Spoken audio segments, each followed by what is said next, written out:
小枣我啊，讲述男主角小金和他青梅竹马的女友小枣的故事。毕业后，小金被东京一所大学录取了，小枣决定就读家乡的大学。小金不久便在东京待了1年。东京的爱情观念改变了小金的看法。之前在家乡，他们俩总是偷偷恋爱，但在这儿，到处都是恋爱的情侣。他们还觉得异地恋不算真正的恋爱，因为异地的限制太多。在这样的观念下，小金心里早就开始焦虑。这天，小金碰上了猛烈的桃花运。他竟在自家门口捡到个超大口罩，比对颜色后，他确定是楼上的某户人家的。真巧，他正好是邻居。他戴上口罩，按了邻居的门铃，没想到开门的是个大美女。他把口罩递给美女，美女感谢他的这个举动。得知他是大学生，还住隔壁后，美女自称叫子乃，还热情的伸手想握手。和女友小枣异地恋10年，他最常接触的伙伴就是自己的右手了。于是他伸出手。那天他在邮筒里拿着小枣寄来的信，子乃突然从后面出现。他猜这信是小金女友寄的，然后他询问小金是否不会修水管。子乃轻抚他脸颊，问小金需不需要他帮忙。这时他想起了小枣的脸，他们首次尝试亲密时，关键时刻小枣却把他推开。小枣说自己很害怕。之后为了顾及小枣的心情，他们就暂停了办公事务。异地恋1年，小枣每周都坚持写信给他。在这个科技发达的社会，还坚持用这么传统的联络方式，真能看出小枣是个传统而保守的女性。小枣的信里总是些琐碎的日常。小金虽然每次都收信，却从未回过，每次都是因为不知道该写些什么，毕竟他的生活也平淡无奇。后来他老是碰到子乃，子乃一直在试探小金的底线。小金感觉自己快撑不住了，没想到的是，子乃竟然有老公。那天晚上他回家，正巧看见他们在门口接吻。她的老公经常出差，几乎都不在家。男的走后，小金就质问了子乃，已经有老公了还说这种话，你肯定不当真吧？被调戏谁都会不开心，特别是美女。小金一转身就离开了。子乃赶上去问小金是否爱自己的女朋友，不喜欢就不会在一起。那你爱她吗？小金却沉默不语。子乃没完没了地问到家门口。小金问他究竟什么意思，你到底要表达什么？我是说，确认了关系不一定真懂爱不爱对方，对不对？我没听懂你的意思。子乃开了铁门后说，迈过这一步，可能就明白了。你不想弄清楚吗？一进门的情节，知道你们不喜欢，我帮你们看了，但他们不知道，角落的插座上藏着一台听设备，子乃的老公在监听屋内的声音。出乎意料的，他不仅没生气，反而把耳机声音开得更大了。第1集就这么结束了，剧情越来越刺激。男孩和成熟女人硬是熬了一夜豆浆。次日，男孩醒来羞于面对女人，匆匆整理后，急忙回到隔壁自己的房子，洗了个热水澡，却无法洗掉内心的罪恶感。洗完澡，他看着异地恋女友小枣，这1年他写给她的一摞信，他心里发誓再也不理隔壁了。突然，墙壁传来敲打声，显然是叫他过去的信号。一转眼就走进了子乃家。你来这儿做什么？子乃故意问，把他问住了。不过他嘴皮子利索，身体也很老实。吃完海鲜之后，小金心满意足地去上课了。那天小金的海王朋友约他晚上出去玩，他告诉朋友自己有女朋友了，所以婉拒了这次邀请。朋友觉得他神神秘秘的，就偷偷跟着他到了超市，没想到却目睹了这一幕。说好的没有了呢？我来买单。没想到小金花销更大，他赶紧用手机抓拍了2人结账的情景。小金从超市出来后，从邮箱里拿出小枣寄来的信，子乃装作没看见，径直上楼了。上来之后，小金说他整理完东西就过来，他一回家连后门都没经过，直接扔下包，急匆匆地跑到隔壁。第2天一大早，海王找到小金，哎呦，昨晚玩得爽吧？然后掏出手机给朋友看看，把昨天录的视频给他看。就算老家有女友，你还是出轨了。海王让小金坦白承认，他发现自己和小金是一类人。海王直觉这一点，觉得小金比自己还渣。朋友们讥笑他时，他站起来离开了。镜头切到子乃的豪宅，她在帮丈夫整理行李。老公刚到家又得出差，这趟要等到下个月才能回来。临走前，老公故意问她今晚是不是留下，她说打算回公寓。老公没多说什么就离开了。小枣的信每周都准时寄来，小金内疚的都不敢拆信。她刚把信放下，隔壁就敲墙了。她迅速关上笔记本，赶到隔壁。子乃跟她说她今天回家的事情，她家开红酒店的，特地挑了一瓶最贵的让小金尝尝。小金很好奇，他为何不住1000平的别墅，反而来租房？他觉得房子太大了，住着不实在，感觉没有归属感。原来这就是我为什么不愿买别墅的理由。他评论说这像个秘密基地，是他独自享有的特别空间。哪知道老公在那秘密基地里处处装了监控，她的每个动作都被老公监控着。那天，一个名叫美玲的女孩在远处看着小金，他们是高中同学。有次小金不经意说她不戴眼镜更漂亮，从那以后美玲就对小金着迷了，但小金一直拒绝她。后来他们一起去吃饭，小金的一个朋友打美玲的主意，不停地让美玲喝酒。小金抢过酒杯帮美玲挡酒，结果她却生气了。小金可能是个假货，他借口去洗手间，故意躲避小金。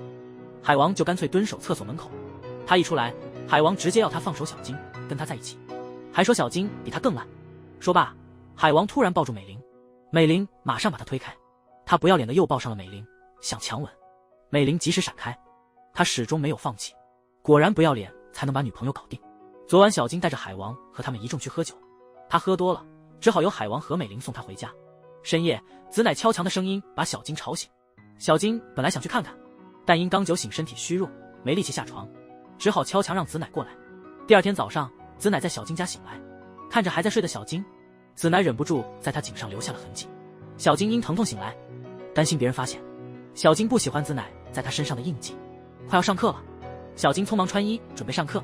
小枣和男友小金谈了4年，还没出体验，朋友们建议小枣该主动些，于是她决定去东京找小金。出发前，小枣的闺蜜给她准备了很多头盔。拉着行李箱，小枣终于到了东京，但到了小金公寓附近时却走丢了，幸好被子乃发现，子乃带她回了公寓。小金放学回到家，正要跟子乃打招呼，小枣突然从背后跳出，抱住了小金。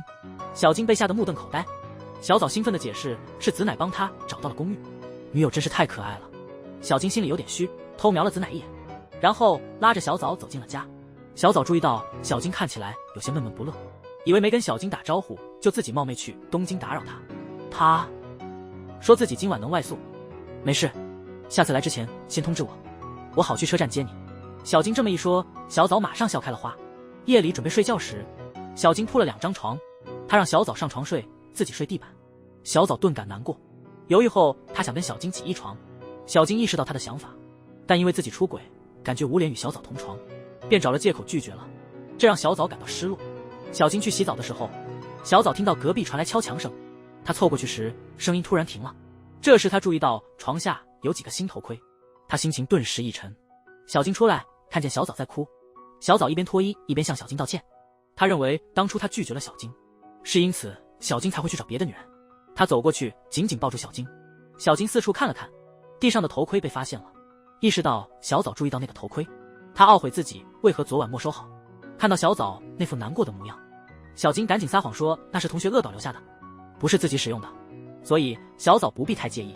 小枣意识到自己误解了小金，急忙向他道歉。为了让小枣平静下来，小金亲了小枣之后，关键时刻却脑子里一直闪现子乃的影子。小金停下了，他给小枣盖好被子。小枣困惑地问他怎么了，他扭头不敢看小枣。第二天他们一起出去约会，对小枣来说东京的一切都很新奇。晚上要睡觉时，两人终于不用再强撑，小枣躺在床上，小金则睡在地板。小金握着小枣的手，静静看他睡去。小枣睡了，还紧握着小金的手。小金注视着小枣纯真的面庞，又看了看自己脖子上子乃留下的痕迹，心里感到些许愧疚。这时隔壁突然传来子乃的敲墙声，本还内疚的小金犹豫了3秒，随即松开小枣的手，直奔隔壁。小金自己也弄不明白，明明特别珍视小枣，怎么现在跟子乃搞到一起了呢？就在隔壁房间，小金跟子乃搞在一起，子乃的老公家里安了摄像头，拍下了他们的一切行动。隔壁的房间里，两人纠缠到凌晨1点。小金意犹未尽，担心被小枣发现，没敢多待，穿衣回家。见小枣睡得安详，小金想动静没吵醒他。明日小枣要回家，内心其实不想和小金分离。快到车站的时候，他突然不愿意回家，小金只能自我安慰，很快就能回去见小枣。暑假也快到了，他们马上能够重逢。小枣才舍不得地松开小金，还说会继续给小金写信，也希望小金回他的信，即使信很短，他也很高兴。小金嘴上答应了小枣，收到信时却对回复提不起兴趣。第二天放学后，小金、海王和美玲他们一群人计划一起做小组作业。大家讨论分工的时候，美玲注意到小金脖子上的吻痕，她对这个吻痕产生了好奇。旁边的海王也发现美玲一直在看小金的脖子。散会后，海王拉住小金，嘱咐他如果不是想炫耀的话，最好把脖子上的吻痕遮起来。小金听了就拿出创可贴，他在脖子上找了半天，就是定位不准。海王过来一把帮他贴好。其实海王是来谢小金的，多亏小金上次阻止了他骚扰美玲，美玲现在没那么讨厌他了。为了表达谢意，他也会帮小金保密出轨的事，还删了小金和子乃买头盔的片段。小金没料到海王会这样发展。小枣回乡后跟两闺蜜聊了东京行，两好友以为小枣跟小金发生了什么，所以小枣那么开心。没想到小枣马上把闺蜜送的头盔完整的还给了闺蜜。小枣说不是因为没戴头盔，而是他俩没做那事。小枣说她跟小金不急于做那事，闺蜜感觉有点不对头，她认为不急只是个借口，毕竟正常男人和女友同房，没点想法太不正常了。闺蜜觉得小枣得查明一事，那便是小金可能在东京出轨了，导致对小枣兴趣索然。小枣嘴上不表，心里却更怕小金有外遇，而小金其实在东京病了，一直在床上。子乃去小金家帮忙，正做晚餐时，发现冰箱内小枣留了很多菜，还贴了张提醒小金按时用餐的小条。煤气灶上也有小枣煮的汤，可惜那汤已经坏了。子乃觉得挺浪费，但还是倒了，边倒边夸小枣是个好女友，不止照顾周到，还温柔善解人意。显然小枣真的很爱小金，子乃也希望小金能回应小枣的感情。这话从子乃口中讲出，听着总感觉有点怪。小金立刻让子乃别说了，起床。子乃准备回家，没想到他们刚开门，就发现美玲在门口站着。美玲听说小金病了，便特意过来探望。看到子乃和小金同在一室，美玲顿时明白发生了什么，气愤地扔掉手中东西冲了出去。小金不顾大雨紧跟其后。美玲质问小金是否背叛了她，脖子的吻痕肯定是那女人留的吧。美玲不懂，小金明明有了她，为何还要做出这种事。美玲对小金很失望，如果再发现小金欺骗女友，她就会揭露小金的出轨。小金因跌伤入院。小枣在老家时想趁黄金周去东京看小金，拨通小金电话的时候，接的却是美玲。美玲通知小枣小金受伤住院了，小枣立刻赶到东京，幸好小金只是轻伤，很快苏醒。小枣曾担心失去小金，他说如果小金出大事，他也不想活了。两人正在交谈时，美玲突然出现，他尴尬的想走，却被小枣留下。小枣打算到小金家去拿些衣服，希望美玲能暂时帮忙照看小金。小金认为有事可以找护士处理，但小枣还是感到担心护士的照顾不及时。最后美玲决定留下来照顾小金。小枣真的很感激美玲，美玲能感受到小枣真的很喜欢小金。看着这么纯真的小枣，美玲心里感到很复杂。她忍不住问小金，明明女友那么可爱，那么喜欢他，为什么还要出轨邻居？小金说自己也迷惑，或许是因为那种成熟姐姐的魅力，或许跟童年经历有关。小金小时候爸爸经常出轨，妈妈因此每天都很伤心，最终忍受不了离家出走。小金就这么被抛下了。别学你爸爸那样，他不懂得真正去爱一个人。妈妈才刚离开，他就带新的女人回家了。这位女士对小金真好，好似亲妈。但不久后，她也经不住爸爸多次外遇就离开了。爸爸仍旧没变，见一个爱一个，同样频繁的出轨。小金感觉自己正变得像爸爸，他不知道如何真爱一个人，但他不想变成像爸爸那样的人，因此他决定尝试真心去爱。这时他遇到了小枣，知道小枣一直喜欢他。小枣热情又纯真，像一道温暖阳光照亮小金的心。与小枣相处，小金觉得心里那些阴暗被洗净，他认为自己能真心爱小枣，也想一样热情地回应他，因此他俩开始交往，很快就发展得更亲密。起初他认为是因为喜欢小枣才发生了那事，但现在想来，其实他并没有真的喜欢小枣，只是冲动想那样而已。另外，隔壁的子乃还不知道小金已经住院，还在敲墙呼唤小金。小金没来过，他觉得很孤单，直到听见小金家的开门声，他赶紧去敲小金的门。原本打算请小金吃海鲜，但开门的人是小枣。小枣告诉子乃小金住院了，子乃稍感意外，不便多问。小枣想给小金拿衣服，却不知道衣服放哪儿了。子乃走进小金家，熟悉的找出了衣服。小枣开心的向子乃道谢，单纯的他忙着整理衣物，都没想过为什么子乃清楚男友衣服的位置。小枣整理完东西就回医院了，子乃落寞的回家。这时外地的老公给她打电话，她一开口就问子乃是否在家。子乃回答说自己在家躺着。老公看着监控笑得很满意，因为子乃没骗他。他说今天要回家了，还问他有没有想去的地方，然后叫子乃先回别墅等他。这老公偷窥癖真是够呛，他估计连老婆请小金吃海鲜的情形也看得一清二楚。小枣回到医院后，给小金带了一堆生活用品，照顾小金的感觉似乎很令人享受。他终于向女友小枣提了分手，这次突然的分手让小枣感到像晴天霹雳。单纯的小枣首先怀疑是自己的问题，小金表示小枣没问题，只是自己来东京后忙碌学业，没时间顾及小枣。小枣打断他，不接受这种分手理由，认为是自己不够好。小金不忍心看小枣自责，最终坦白了真正的原因：我劈腿了，一直在欺骗你。听到这理由，小枣犹如晴天霹雳，他想起之前在小金家里见到的那把小雨伞，那时小金显然已经背叛了他，还对他说了谎。他忍着悲伤问小金，是不是因为喜欢新的人才背叛他？小金说他并不喜欢那人，出轨也不是为了那个人，他只是无法真心爱上小枣。小枣听后彻底崩溃了，他不肯分手，也不愿听小金解释，心情复杂且难过，直接从医院回到了老家。回家后，闺蜜问她东京和小金的日子怎样，小枣装作很幸福地说，真想快点和小金住在一起。旁边的伊世奇同学却看出小枣是勉强笑的，他赶紧追问小枣是否出了什么事。别勉强自己啊！小枣忍不住哭了出来，他将小金出轨和分手的事告诉了伊世奇。伊世奇认为小金既然背叛了，分手对小枣是件好事，但小枣说自己还是忘不了小金，想象不出与他分开的生活。那晚，小枣又试图给小金写信，可是写了2句就又把他们删了。他心里极其纠结，明明还喜欢小金，却不知该如何面对这份背叛。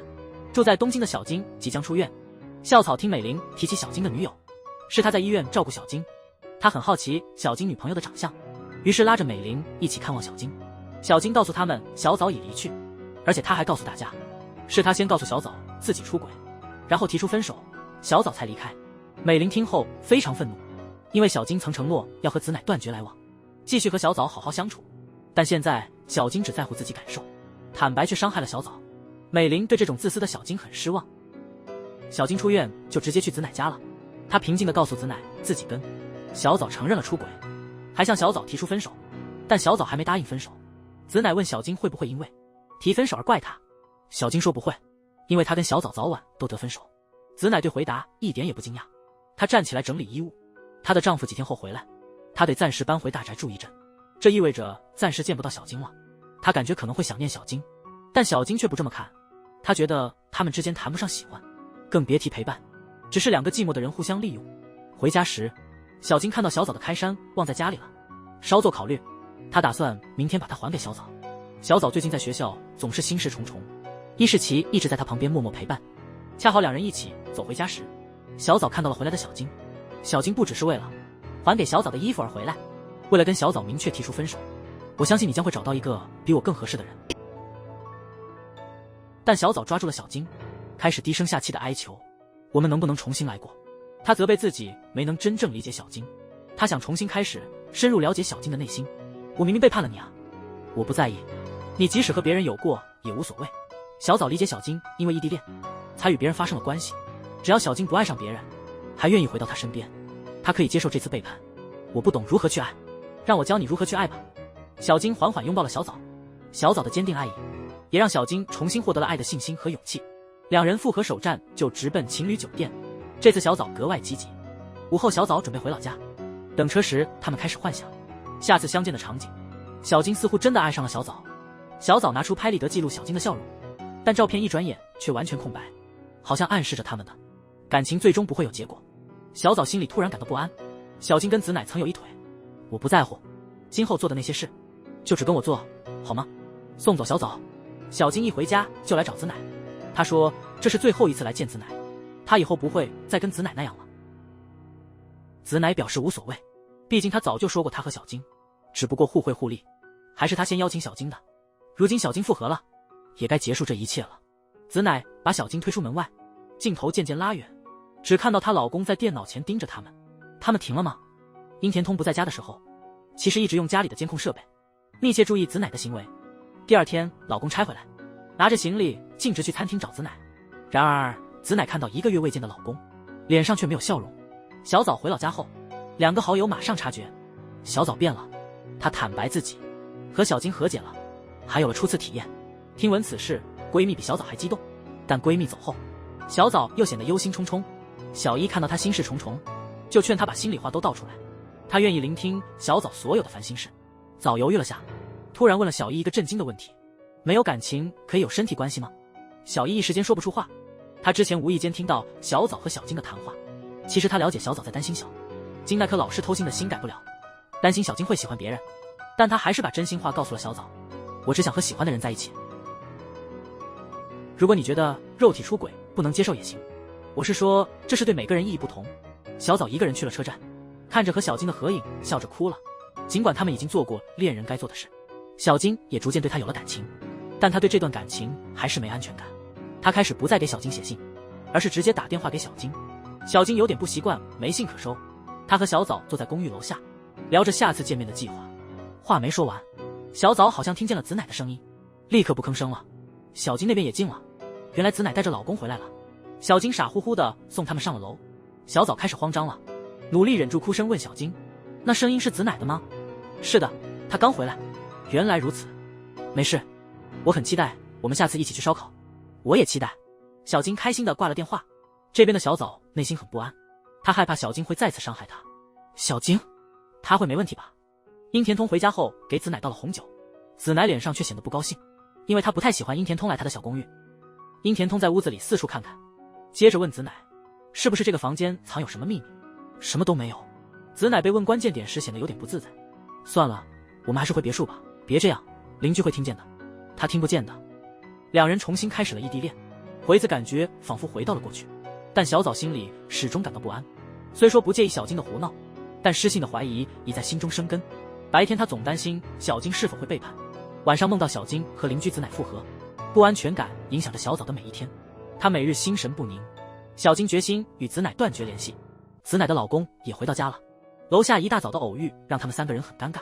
小枣和小金计划着周末去烧烤，这本该是件快乐的事，可小枣怎么也高兴不起来。看到小枣这样，两个朋友很是担心。知道情况的小一走上前去安慰他，如果他伤害了你，分手更好。小枣硬撑着不哭，说自己一点也不在意小金的胡闹，只要小金没对别人动心，他能原谅小金所有背叛和失信。他现在觉得好幸福。最后他再次强调，自己心里只有小金。小一对这种卑微的小枣感到很心疼。我喜欢你。小枣还没缓过神来，肚子忽然就痛起来了，到了洗手间才知道来月经了。他只得发短信给小金说自己感觉不舒服，周末的烧烤只好推迟了。发完信息后，泪水忍不住流下来。明明自己没做错什么，却担心这次爽约的后果会让我在小金心里的分数降低。想到这，小枣感觉自己真是太自卑了，马上打电话来关心小枣。他体贴地把下次约会的时间调整了。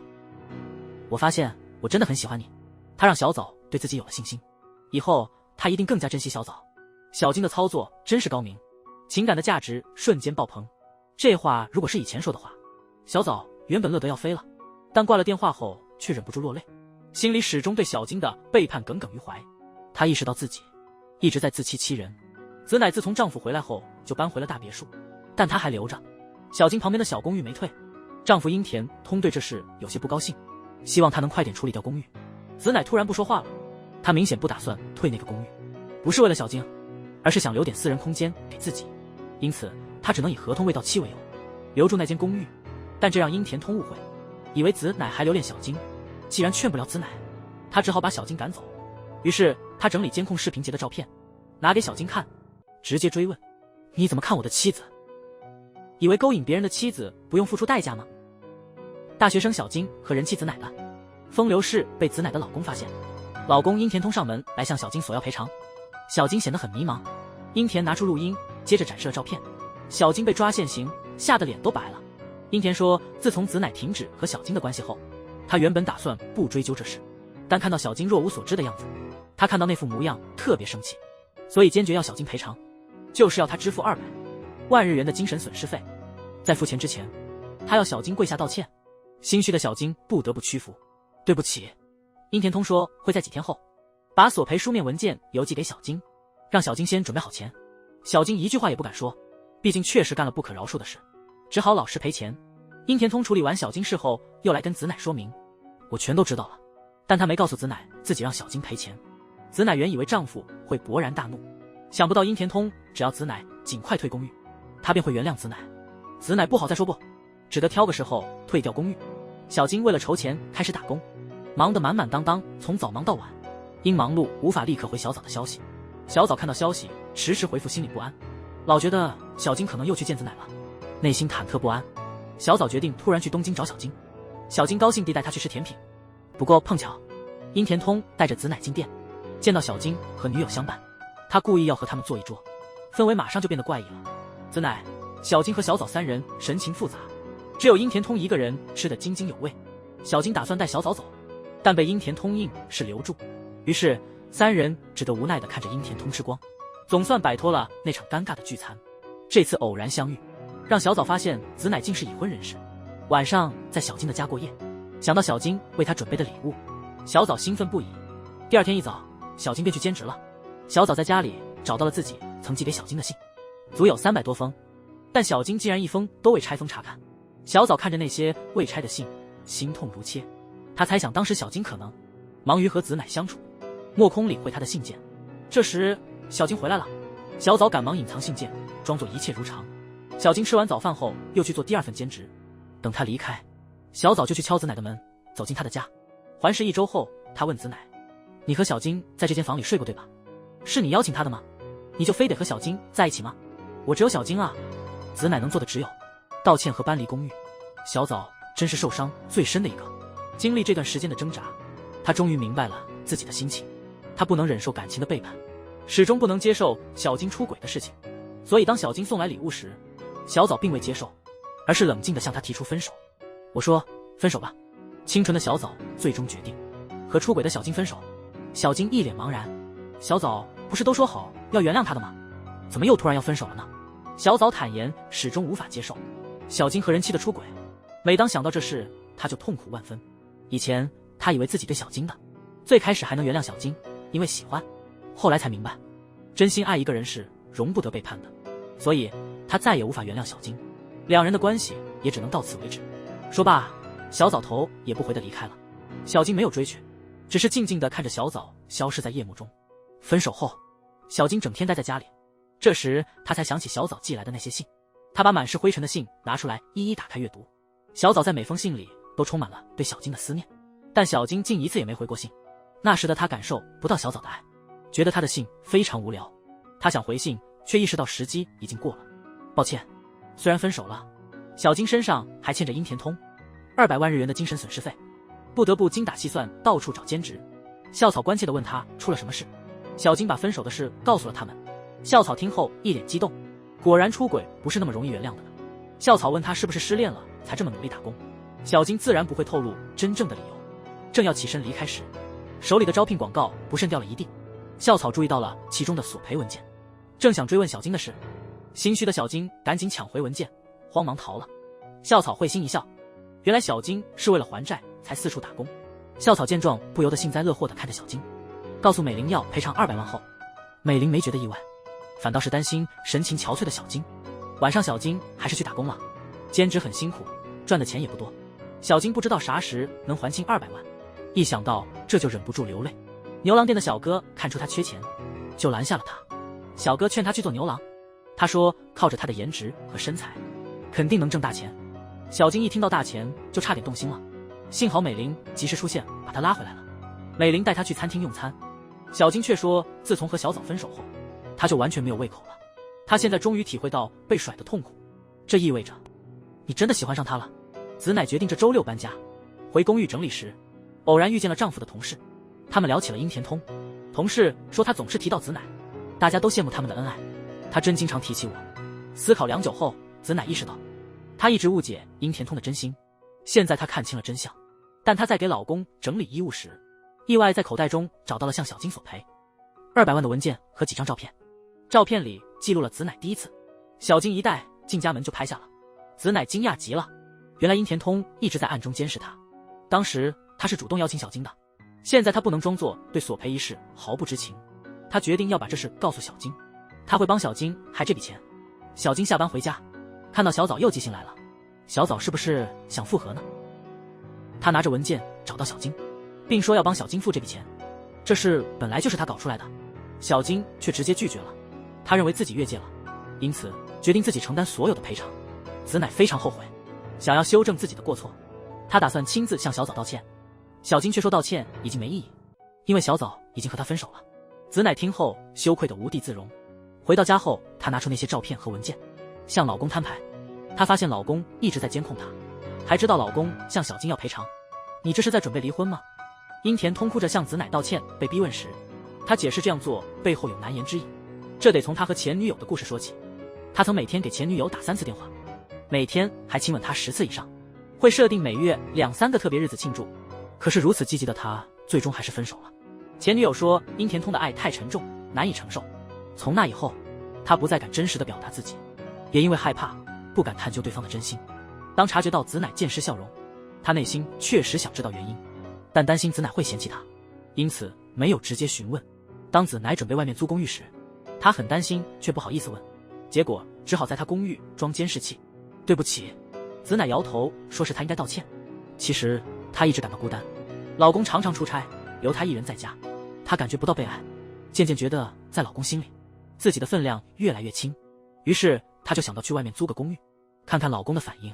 可是老公竟然没发火，这更让她确信老公已不再在意她。正在这时，她遇见了隔壁的小金，看到小金还在和女友通过书信交流，她特别羡慕这份简单的幸福。于是她开始接近小金，将自己无法向丈夫表达的感情全都倾诉给了小金。她这样做只是想感受老公的爱，但即便老公知道了她和小金的事，还是装作没事原谅了她。樱田通急忙解释，他只是怕子乃离开他，所以什么都顺着他。他以为子乃希望他少管闲事，子乃却摇头否认，还说自己搬出去住是因为不服气。他想让樱田通也体会一下这种感觉，独居大宅的寂寞。樱田通笑了起来，其实他们只是不擅长表达真心，所以才笨拙地喜欢着彼此。误会消除，两人终于锦拥重逢。你们终于和好，却让别人分道扬镳了。小枣和小金分手，回了老家，把分手的消息告诉了闺蜜。闺蜜们紧紧地抱着她，一起大哭了一场。小枣将她写给小金的所有信件拿出，最后一次竹风毒过后全部焚烧，用这种方式与苦涩的初恋及渣男告别。小金自接到小枣最后的信后，始终迟疑，未曾拆开。曾令她厌倦的信，如今变得珍贵无比。她知道，只要拆了这信，就意味着要和小枣撤断情丝，而她对此还未做好心理准备。小金终于鼓起勇气打开了信。出其不意的是，小枣在信里没提分手，而像平常一样安静地跟小金聊她的日子。信的最后，小枣仅送了句简单的祝福。小金看完信泪流满面，因为小枣已彻底放下过去，开启了新生活。从此小金和小枣断了联系。不久，樱田通和子乃找到小金，讨论精神损失赔偿。樱田通原本要求赔200万日元，但考虑到子乃也有责任，最后只索赔100万日元。小金欣然同意，没有异议。然而樱田通提出了另一个条件，他要求小金每月仅需还款2万日元，用50个月来分期还清。小金倒是想尽快还掉欠款，但樱田通坚持要分期支付，目的是让小金彻底反思自己的过错。接着他在小金脖子上挂上一串项链，约定债务清偿之日再取回。小金无奈，只得答应。从那以后，小金都每月都要跟樱田见面还钱，同时还钱的时候，小金也每天给小枣写信反省自己。4年时间一晃而过，小金终于还清了100万日元，樱田也拿回了项链。在这4年期间，小金天天都在后悔伤害了小枣和子乃。樱田坦白，受罚的不只是小金，他当初没和子乃好好沟通，也尝到了被出轨的苦头。不过现在这一切都过去了，他还得感谢小金的介入，让他们俩重建了信任。最终，樱田通想带小金去看子乃和孩子，但小金因为羞愧婉拒了。4年后，小金的同学持续在进步，校草有了新女朋友，美玲刚当上妈妈。参加完同学的婚礼，小金在回家途中偶遇了孕期中的小枣和她丈夫一同逛街，其乐融融。小金一阵感慨，似乎每个人都在进步，只有她似乎还原地踏步。就在那刻，小金决定开始新生活。她搬离了住了8年的老公寓。搬家第1天，一个小女孩走上前来打招呼，她说自己住在小金隔壁。小金送她一颗糖作为礼物，女孩立刻就把糖放进嘴里，但是不该随便吃陌生人的糖果。其实你不算陌生人，你是邻居。原来如此。从那以后，她每天都在小区游乐场等小金下班，然后一起走回家。小金担心路上的车可能会撞她，总是叮嘱她走里侧，但女孩总拉着小金的手，这样她就放心了。走到楼下的时候，女孩突然问小金为啥还单身。小金说她心里有个放不下的人。女孩忽然跳到小金前面，伸手示意她抓住她。她说等她长大要嫁给他。回家后，女孩对妈妈说起了隔壁那位帅气大叔，她不知道小金的名字，所以每次都这么叫他。她认真地告诉妈妈，长大了要嫁给那个帅哥。妈妈告诉她这种话不能乱说。镜头渐渐拉远，孩子的妈妈原来是子乃。这女孩不是随便说的，她好像已经决定那个帅哥就是未来要嫁的人。樱田通笑着说，只要那帅哥不奇怪，女儿喜欢他也行。女孩回到卧室，像平时一样把耳朵贴在墙上，听隔壁小金的动静。过了一会儿，小金这边也听到了隔壁敲墙的声音，好奇心驱使他贴近墙壁。对方敲了几下后，小金也伸手去敲墙了。至于他是否敲门，就留给屏幕前的各位想象了。